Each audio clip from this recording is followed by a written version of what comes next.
Live NFL trivia every Tuesday night on Twitch at 9 p.m. Eastern. Come show off your football knowledge and have a chance to win cash prizes. Check the link in the description to find out more. And now, on with our feature presentation. Monday night's game gave me an idea. As incredible as that game was, with all the rushing touchdowns and the heroics from Lamar Jackson, I'm probably going to remember that game forever for how it ended. Because it ended with what might be one of the best bad beats in NFL history. For those unaware, a bad beat is anytime you lose a bet that seems like a surefire thing. In this instance, the line was -3.5 in favor of the Ravens. With the Browns having the ball down by 3 with 2 seconds left, it seemed like a surefire thing that the Browns were going to cover the spread. Instead, after some pitchy woo-woo action, the Ravens win by 5. An absolute heartbreaker for some, and an absolute thriller for others.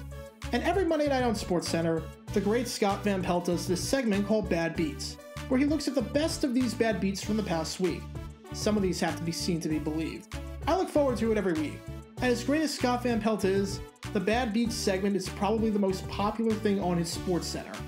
And after what happened on Monday, I had an idea. I want to take a look at some of these bad beats from NFL history. I'm not talking about the past week or so. I'm talking about the 70s, 80s, 90s, and whatnot. Much like I did my 1988 Red Zone video, which you can check out on the upper right corner, I want to do something and look at what bad beats would have been like if it existed at various points in NFL history. Today, we're hopping in the time machine and going all the way back to 1989.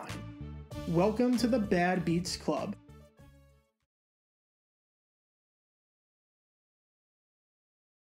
Alright, first on the table is this one from November 12th. It's an NFC East matchup between the Phoenix Cardinals and the Dallas Cowboys. We've got an over-under of 40, the Cardinals lead 17-13, and the Cowboys have the ball with 3.5 minutes left. Troy Aikman drops back to pass, and yeah, this is not good for the Cowboys, but it is absolutely fantastic if you have the under. Cards have the ball with 3:05 left. You're feeling pretty good. Third down, 2:11 to go. Cards need to get to the 24-yard line for the first down. They get it, and while it's not game over as the Cowboys have 2 timeouts left, it's looking great. Tom Tupa runs and he gets it. First down Cardinals it looks like. Except wait a minute, he's an inch short. Looks like a bad spot to me, but now it's 4th and an inch. All you gotta do is get the first down and it is over.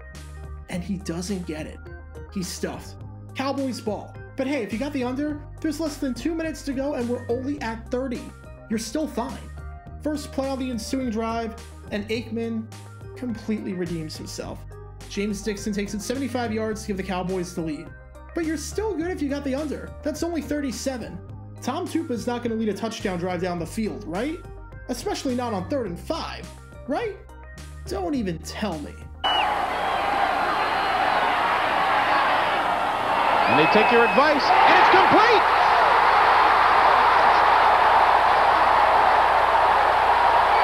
Touchdown, Phoenix! Ernie Jones! I mean, this might be the best throw of Tupa's career.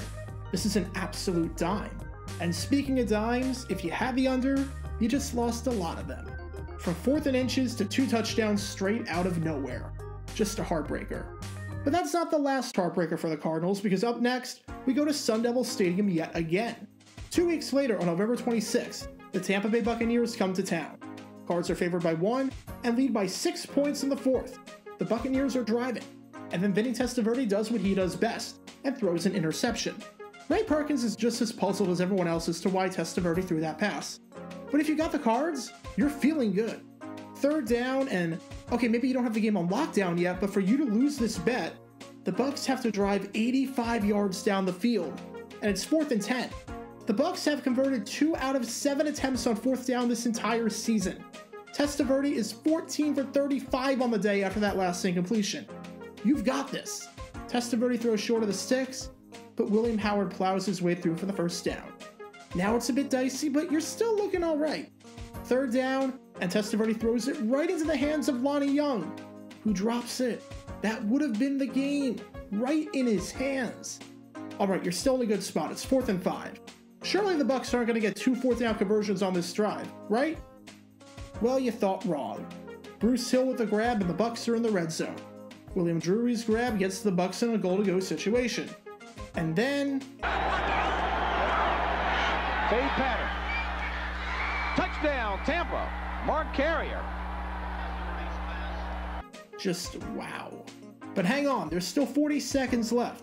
If Tupa still has some magic left in him like he did 2 weeks ago, you can still win this one. A pass interference call puts the Cards in Tampa territory. Tupa's not much of a runner, but he had the wheels on this one. And after a few more yards with 6 seconds left, you're lining up for a 47-yard field goal. Al Del Greco is coming out. He's perfect today. He's 2 for 2 so far. You've still got a shot to win this bet. And it goes wide left. Because of course it does. And that was the last time anyone bet on a Cards game in 1989. But for our final bet, we move away from the desert and go to the Windy City. Week 2, September 18th for this NFC Central rivalry between the Chicago Bears and the Minnesota Vikings. You've got an over-under of 39, and after 3 quarters, there have been 17 points scored. Things are looking incredible. Neil Anderson runs it in from 2 yards out with 10 minutes to go, and the Bears now lead 17-7. Still looking amazing. Vikings try to answer, and Wade Wilson gets picked off midway through the 4th. 24 points scored. Bears have a double-digit lead, and the under is in a great spot. The Bears drive down the field, and Anderson scores his 3rd touchdown of the game to make it 24-7 with 5 minutes left. Still, you're in a pretty good spot. The only real thing you can't have happen here is a pick 6. Just don't throw a pick. Again, there were 24 points scored with 5 minutes left. Over-under is 39, and now we're at 38. So you're still winning. And after the Vikings don't do anything with their drive, the Bears get it back and are just running out the clock. In the game at running back right now is Mark Green, so you don't even have to worry about Anderson torching you again. And Green was a 5th round pick who hadn't scored a touchdown yet in his career. There's 2:40 left. If Green gets the first down, that's the ball game. 3 kneel downs and you've got the win. He gets the first down. Now someone get him. Someone get him. Someone get... Well then, you thought you had the under one. And just like that, Mark Green does that. Murphy's Law in action right there. So there you have it. The 3 worst bad beats from the 1989 season. If you were gambling over 30 years ago and happened to place a bet on either one of these 3 games, then my condolences. Have a seat at the Bad Beats Club.